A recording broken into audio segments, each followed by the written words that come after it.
ગાંધીનગર ખાતે ટેક્સટાઇલ એક્ઝિબિશનની મુલાકાત લેતા નાયબ મુખ્યમંત્રી હર્ષ સંઘવી તમામ સ્ટોલની મુલાકાત લઈ ખૂબ જ પ્રભાવિત થયા હતા.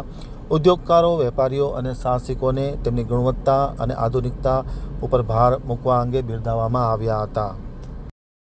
હવે જોઈએ ગાંધીનગર આમતક ન્યૂઝ બ્યુરોનો એક વિસ્તૃત અહેવાલ. કાપડ ઉદ્યોગ માટે ગાંધીનગર ખાતે એક એક્ઝિબિશનનું આયોજન કરવામાં આવ્યું હતું. આ એક્ઝિબિશનની મુલાકાત નાયબ મુખ્યમંત્રી હર્ષ સંઘવીએ લીધી હતી અને ખાસ કરીને એક્ઝિબિશનમાં ઊભા કરવામાં આવેલ સ્ટોલની મુલાકાત લઈ તેમને ખૂબ સંતોષની લાગણી વ્યક્ત કરી હતી.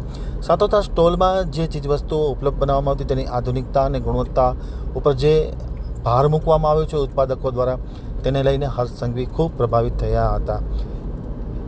એક્ઝિબિશન ખૂબ આધુનિક ઢબે ઊભું કરવામાં આવ્યું હતું. તેમાં અલગ અલગ સ્ટોલ લગાવવામાં આવ્યા હતા અને તેમની મુલાકાત લીધી હતી. મુલાકાત દરમિયાન ઉદ્યોગ સાહસિકો, વેપારીઓ અને આગેવાનોને બિરદાવી અભિનંદન આપ્યા હતા અને સરકાર તરફથી જે કાંઈ જરૂરિયાત હોય તે પૂર્ણ કરવાની પણ હર્ષ સંઘવીએ ખાતરી આપી હતી.